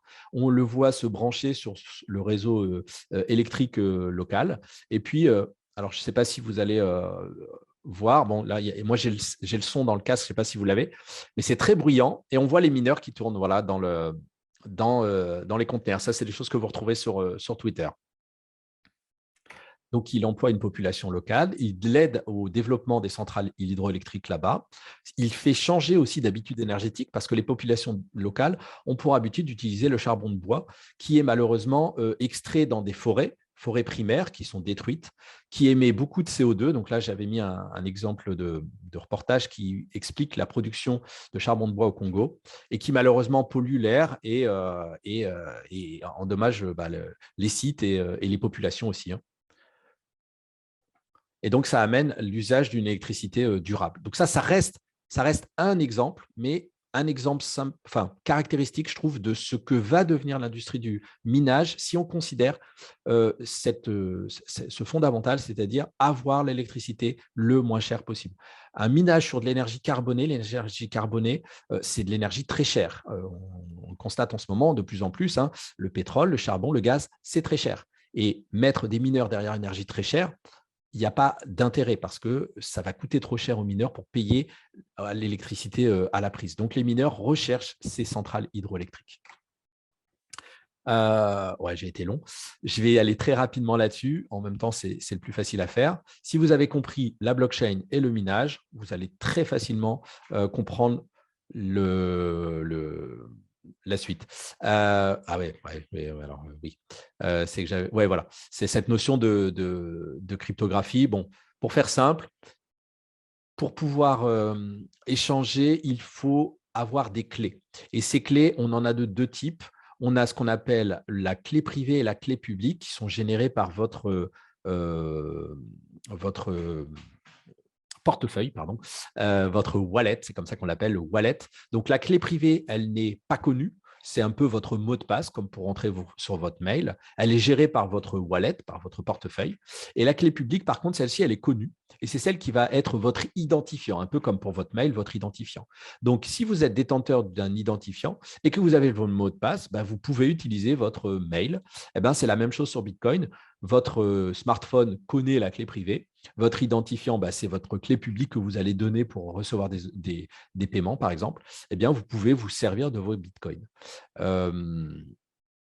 J'en parle pas plus parce que c'est suffisant. Et pour finir, donc, la notion de réseau, donc le fameux pair à pair. Donc, je vais aller peut-être un petit peu vite, mais je regarde le temps et ça tourne. On l'a dit tout à l'heure, on n'a pas un système centralisé comme les réseaux classiques d'échange de valeurs, hein, comme les banques ou autres, les réseaux SWIFT, etc. Là, on a un système décentralisé. Donc, ça veut dire que chaque acteur, s'il le souhaite, peut devenir ce qu'on appelle un nœud du réseau, un node. C'est ce qu'on avait au temps de Imul, etc., le pair à pair. Donc, pour être un nœud, il suffit d'avoir un portefeuille Bitcoin particulier, qu'on appelle Bitcoin Core, voilà, si ça vous intéresse. Et si vous êtes nœud du réseau, vous avez la totalité de la blockchain. Parce que vous devez connaître la totalité des transactions et vous devez participer à ces transactions. Donc là, j'ai pris ici une imprimée écran en janvier 2022 de la totalité des nœuds sur la planète. Donc, on en a 15 000 aujourd'hui, 15 100 nœuds. Et la plupart, 52%, sont sécurisés derrière le réseau Tor. Ce qui évite et ce qui peut expliquer aussi la sécurisation supplémentaire de mettre derrière Tor pour éviter d'avoir des attaques sur des adresses IP ou ce genre de choses. Donc, on a un réseau qui est quand même bien fourni. Et puis, on voit qu'il n'est pas fourni partout pareil, hein. Par exemple, quand on dit que la Chine a banni tous les mineurs, on peut regarder et on peut voir qu'en Chine, il y a encore quand même pas mal de nœuds qui sont présents. Donc, on peut aussi se poser la question, est-ce qu'il n'y aurait pas encore quelques nœuds qui tourneraient là-bas? Donc, de ferme. Bon, ça, c'est une autre question. On voit qu'aux États-Unis, il y en a de plus en plus. En Europe, il y en a également beaucoup. En Amérique du Sud, etc. Alors, ce qui est intéressant avec cette blockchain, c'est qu'on peut retrouver tout un tas de transactions. Vous avez un explorateur de blockchain qui existe. Alors, il y en a plusieurs. Là, j'en ai pris un, blockchain.com, par exemple, qui vous permet de retrouver des transactions, notamment la première, l'origine, le bloc Genesis, et de retrouver les 50 BTC qui ont été créés. Alors, c'est toujours Satoshi qui est détenteur des clés privées, donc nous, on ne peut pas les utiliser. Par contre, on peut aller regarder et on peut trouver un message que Satoshi a mis dedans, qui est un message assez politisé, hein, assez, je rappelle, c'était un cypherpunk, hein, et du coup, il cite la une du Times et il a en fait bloqué cette information dans le réseau Bitcoin pour montrer que l'événement moteur premier de son système, eh ben, ça a été ça. Là, on est à la suite de 2008, hein, la crise des subprimes, et on a ici le ministère, donc le ministère des Finances, ministre pardon, des Finances à l'époque, qui voulait faire un second plan de relance pour les banques. Donc ça, c'est un message qu'on a retrouvé dans la blockchain Bitcoin. Il y a aussi cet événement qui est un peu connu pour les bitcoiners.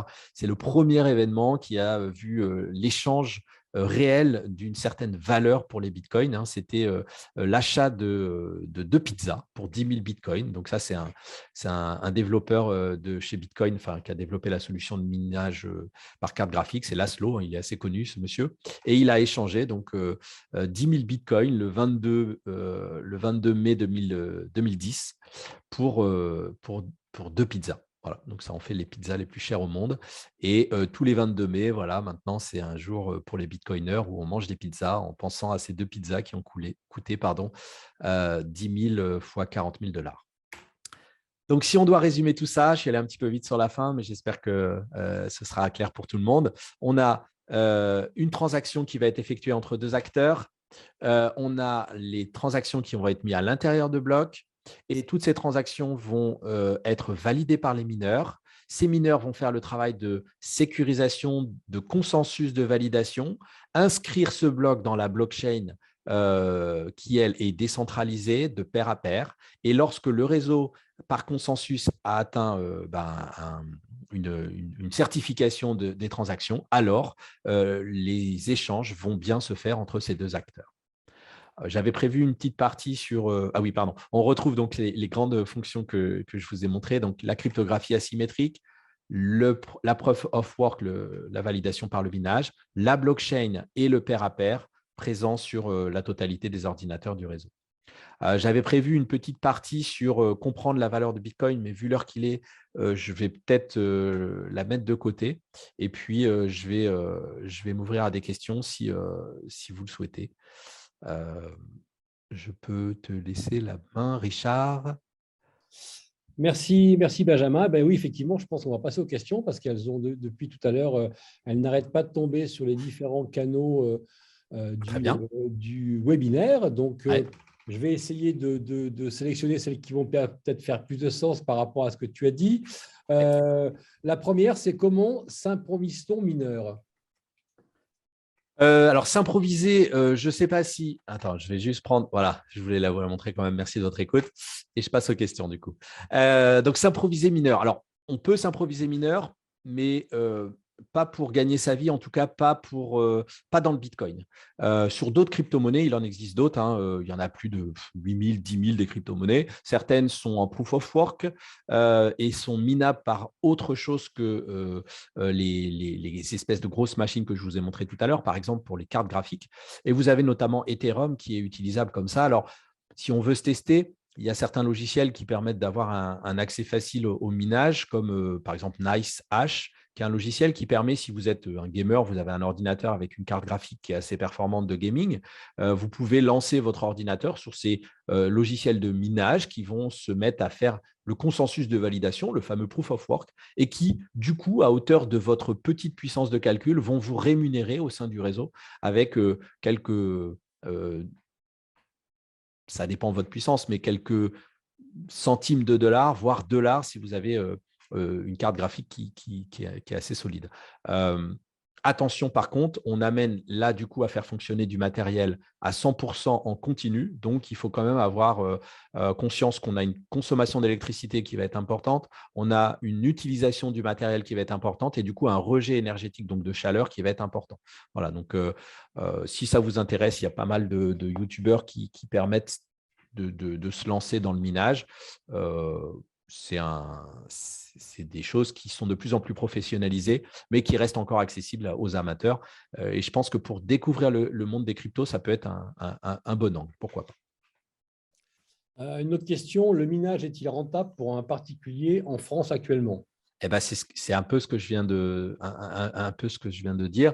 Ça peut être rentable si on a du matériel qui est déjà présent, donc on n'a pas besoin de racheter du matériel. Si on a un coût d'électricité qui est pas cher, donc là, avoir un coût d'électricité pas cher, c'est peut-être avoir un système où on peut avoir l'électricité à moindre coût.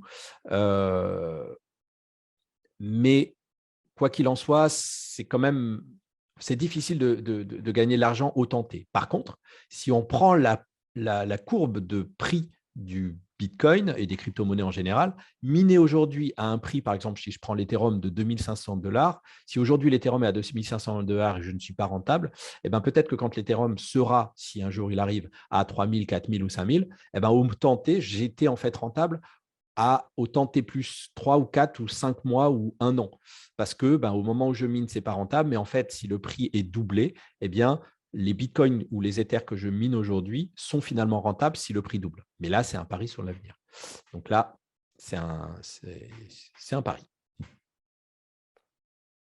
Autre question, comment obtient-on les clés? Alors, les clés sont générées par le logiciel qu'on appelle le wallet. C'est soit un logiciel qu'on met sur son ordinateur, soit qu'on appelle un soft wallet. Ce soft, il peut être complet où on a toute la blockchain, ou il peut être léger où on a juste un accès à la blockchain. Dans les smartphones, en général, c'est des wallets légers. Et à l'intérieur de ce logiciel, vous avez le système qui va générer votre clé privée. Et c'est cette clé privée qui va vous permettre d'être détenteur, de faire déplacer vos bitcoins sur la blockchain. La clé privée, finalement, on ne la voit quasiment jamais. Ce qu'on a par contre, c'est une série de mots. Si vous utilisez par exemple des wallets comme je prends sur le réseau Ethereum, vous avez MetaMask. Bon, ça devient un peu technique. Sur le téléphone, vous pouvez avoir Electrum, vous avez des logiciels comme ça. Eh bien, vous pouvez demander à votre logiciel de vous donner ce qu'on appelle la seed. La seed, c'est une série de mots de 12 ou 24 mots.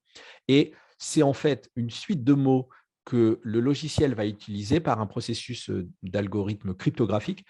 Il va générer derrière des clés privées qui elles-mêmes vont générer vos clés publiques. Donc, avoir sa clé privée, c'est intéressant, mais avoir ces mots, c'est fondamental. Et ces mots, cette seed, c'est ce qui va générer la totalité de vos clés et donc vous faire que vous êtes possesseur réellement de votre crypto. Donc, pour faire simple, petit 1, ne jamais donner ses clés. Petit 2, ne jamais donner sa seed. Et petit 3, essayer de sécuriser son matériel avec ce qu'on appelle des portefeuilles hardware wallet. Des hardware wallets, il y a une boîte française qui est très forte là-dessus, c'est Ledger, qui commercialise ces petites clés. Ça ressemble à une clé USB. Et en fait, la clé privée, les mots sont contenus physiquement dans cette clé.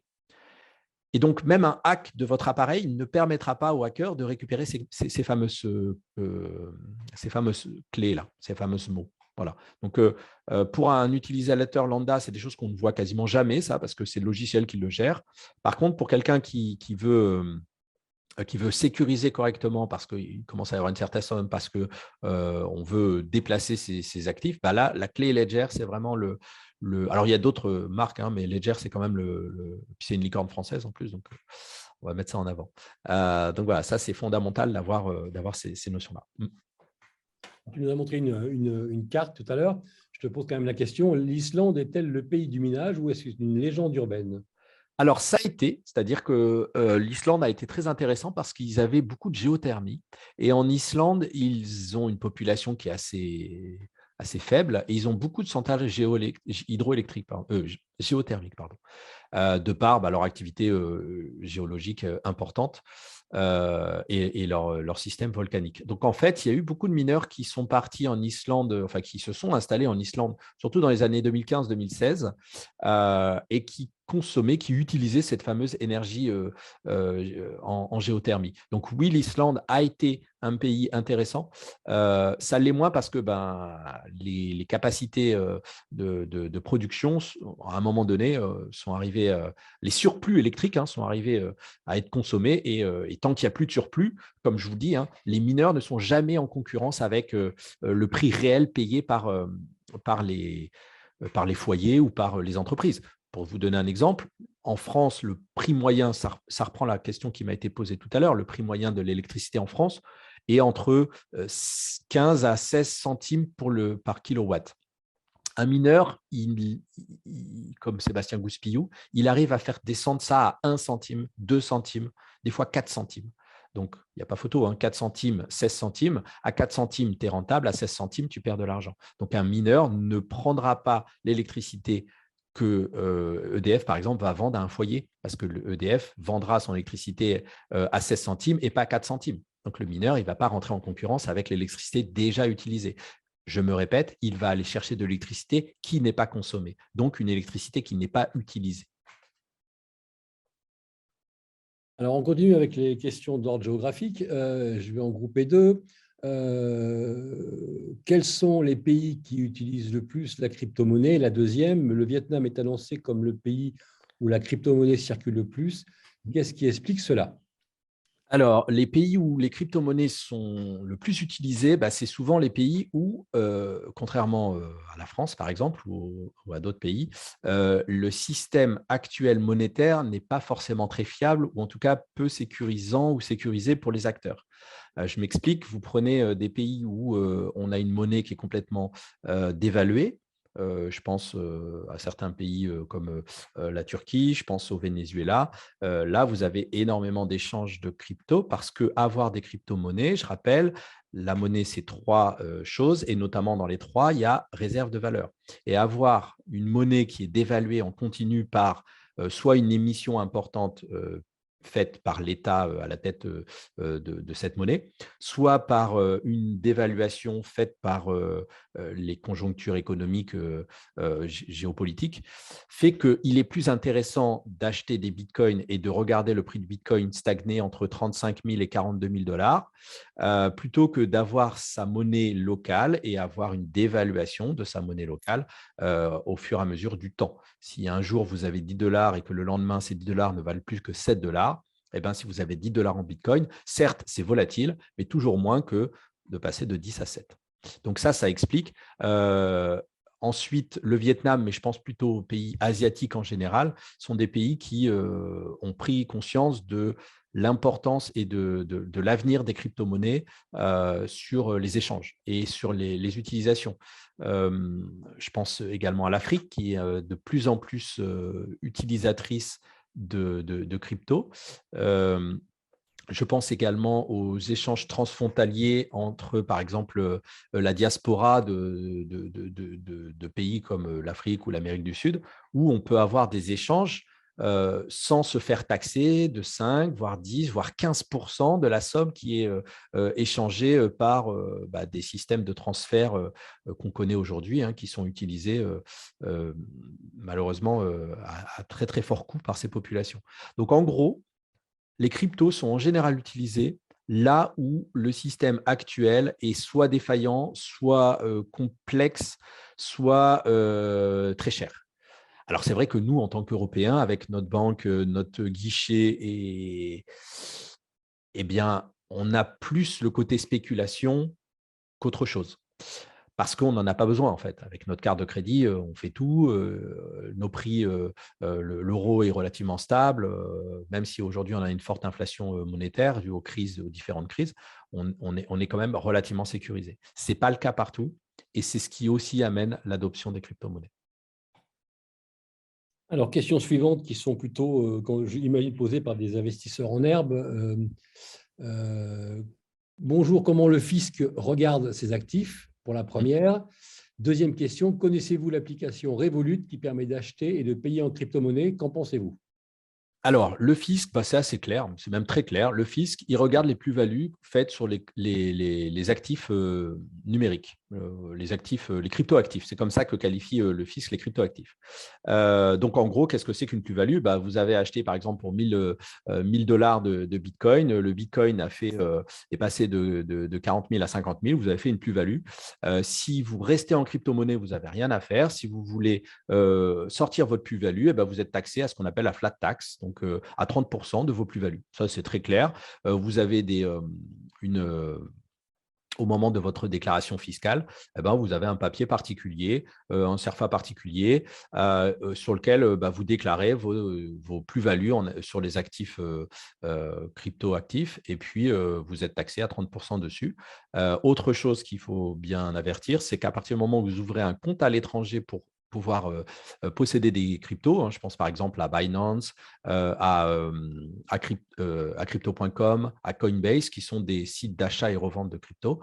Il faut absolument déclarer ces comptes parce que ce sont des comptes d'actifs ouverts à l'étranger. Donc, il faut que l'administration fiscale soit avertie de cette ouverture de compte. La deuxième question était à propos de Revolut. Donc, Revolut, c'est ce qu'on appelle aussi une néobanque. Et effectivement, Revolut propose des achats de cryptoactifs à l'intérieur de leur système.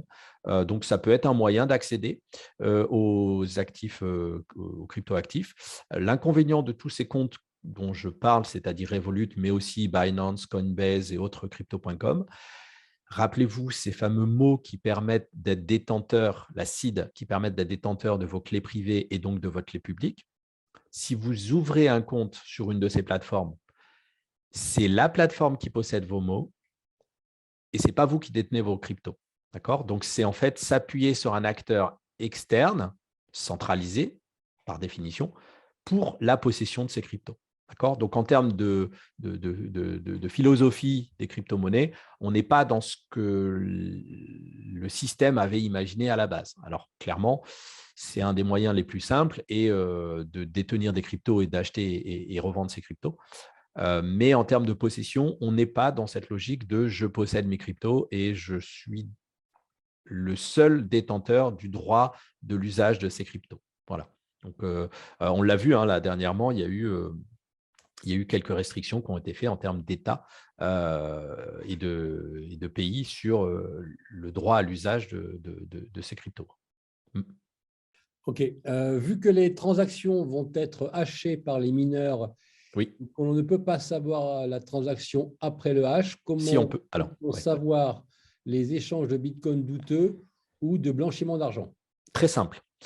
Ce dont j'ai parlé, c'était du hash pour sécuriser la totalité des transactions d'un bloc.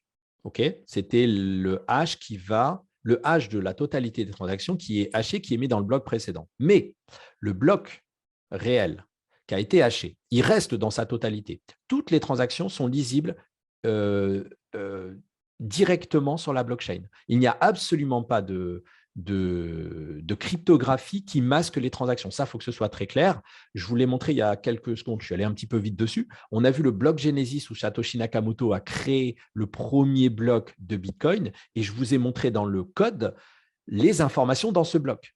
Donc, la totalité des informations sont transparentes sur le réseau Bitcoin.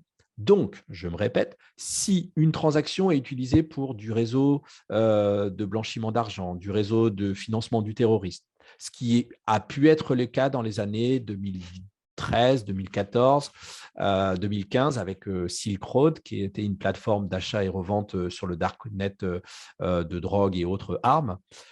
Toutes ces transactions qui ont été effectuées sur le réseau sont toujours visibles. Et clairement, tous les acteurs de ces transactions sont aujourd'hui soit arrêtés, soit connus parce que le FBI, ça a été très simple. Quand ils ont vu le système, ils sont allés sur les bureaux de Silk, ils ont récupéré les serveurs, ils ont regardé quelles étaient les adresses qui avaient été utilisées sur le dark web pour des achats. Ils sont allés voir les plateformes régulées que sont Coinbase, Binance, Crypto.com, qui, elles, demandent une connaissance de ses clients, ce qu'on appelle le KYC.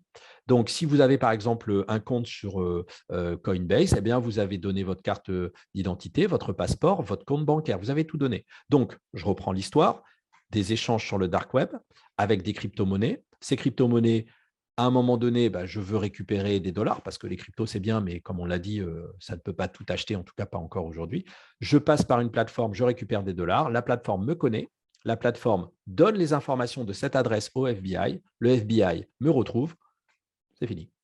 Et dernière chose, l'exemple très simple, Bruno Le Maire, il y a 1 an et demi, qui affirme haut et fort aux médias que les cryptos sont utilisés pour du du financement du terroriste via un réseau d'achat crypto dans les bureaux de tabac.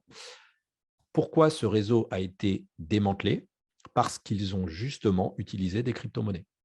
Parce que les transferts en crypto-monnaie ont été retracés parce que présents sur la blockchain et parce que les personnes qui ont voulu récupérer les dollars, parce que je répète qu'avec les cryptos, c'est difficile d'acheter vraiment aujourd'hui, eh bien, les personnes qui ont récupéré les cryptos, qui ont transformé ça en dollars derrière, ont fait un KYC, donc ont donné leur identité. Donc, tout le réseau est tombé. Pourquoi? Parce qu'ils ont utilisé les crypto-monnaies. S'ils avaient utilisé des dollars ou des services de billets classiques, il n'y aurait personne qui aurait été arrêté.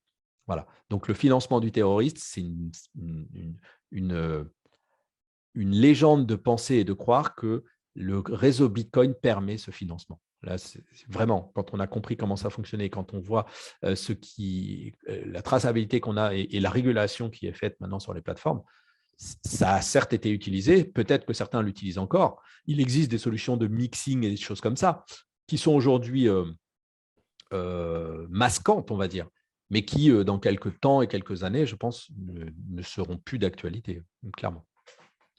Les transactions en crypto-monnaie sont-elles plus ou moins onéreuses qu'en euros? Beaucoup moins onéreuse. Il y a certaines, si vous suivez un petit peu sur Twitter de temps en temps, comme ça, vous voyez des gros passages de crypto. Vous avez, je sais pas, des 10 000, des 40 000, peut-être pas quand même, mais ouais, des 10 000 BTC d'un coup qui passent. Donc, ça nous fait plusieurs millions pardon, qui passent comme ça pour un prix de 2 à 3 dollars. Donc, faire et un temps record, c'est-à-dire qu'en 10 minutes, la transaction est validée. Pour être sécurisé de manière absolue, on estime qu'il faut attendre à peu près 6 blocs, surtout pour des grosses transactions. Donc, ça veut dire qu'en 1 heure, vous avez fait un échange absolument sécurisé d'un point A à un point B de la planète pour quelque chose comme 2 dollars. Ça n'existe, en termes finance classiques, ça n'existe pas. Quel est votre avis sur le Dogecoin? Alors, le Dogecoin, historiquement, c'est un fork, donc c'est une copie de Bitcoin qui a été réalisée par un développeur en 2014 qui avait pour objectif de faire un meme coin, en fait, donc un jeton histoire de rigoler, et qui se base sur le Bitcoin, en fait, qui a été récupéré, avec une très grande quantité de jetons. Alors, mon avis, j'en ai pas vraiment parce que je ne suis pas conseiller en investissement, mais par contre, Elon Musk s'est emparé du Dogecoin un peu comme une blague, et on va dire que le prix du Dogecoin est très dépendant des tweets d'Elon Musk. Voilà. Donc, j'en dirai pas plus, mais si vous avez un contact direct avec Elon Musk, vous pouvez faire peut-être des très beaux coups spéculatifs avant qu'il tweete. Sinon, c'est peut-être un jeton très, très spéculatif. Mais pourquoi pas? Une dernière question avant de conclure ce webinaire. La guerre en Ukraine peut-elle influencer la crypto-monnaie?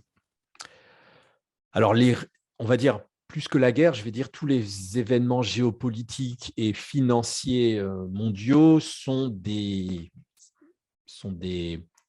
faits qui influencent à la fois la finance et donc les échanges et donc les cryptos. Le marché des crypto-monnaies, c'est quelque chose comme 1000 à 2000 milliards de dollars, ce qui fait au sein de la finance classique une goutte d'eau. Je rappelle, la totalité des actifs sur la planète, c'est 84 000 milliards de dollars. Donc, on est sur un actif qui est très peu utilisé par la finance classique, qui la regarde de plus en plus. La moindre intervention, la moindre information fait varier énormément le coût des cryptos. Je pense à Bitcoin qui peut varier de 5, 10, 15%, 30% en quelques jours, à quelques heures. Donc oui, effectivement, les événements géopolitiques actuels font aussi prendre conscience des capacités de ce nouveau système de paiement ou de valeur. Je prends un exemple très simple. Vous êtes malheureusement obligé de fuir un pays par la répression. Si vous devez partir avec ce qu'il y a dans votre compte en banque, on l'a vu, hein, ça n'a pas marché. En Ukraine, ils ont tout coupé. En Russie, aujourd'hui, on ne peut plus faire grand-chose parce que les systèmes centralisés font qu'il y a un blocage total. Vous avez avec vous votre petite clé Ledger. Vous connaissez parce que vous avez été vous avez fait la gymnastique d'apprendre vos 24 mots. Vous pouvez aller n'importe où avec votre petite clé ou vos 24 mots, sur n'importe quel ordinateur, avec n'importe quel smartphone, vous retrouvez la totalité de vos actifs. Ça, c'est quelque chose qui n'existait pas et c'est aujourd'hui quelque chose qui est possible grâce aux crypto-monnaies. Donc, ces événements nous montrent que le système actuel, on va dire en temps de guerre, la fragilité de certains systèmes actuels. Et peut-être qu'on se rend compte que justement, Bitcoin ou les cryptos en général peuvent être des solutions à des événements. Ouais. Eh bien, merci Benjamin pour ce partage et cette vision sur l'apport de ces nouveaux actifs numériques virtuels et la technologie qui les rend, si on a bien compris, inviolables. Merci également à vous tous, participants. Vous étiez encore nombreux à vous être connectés pour ce webinaire du Club Entreprise de Grenoble.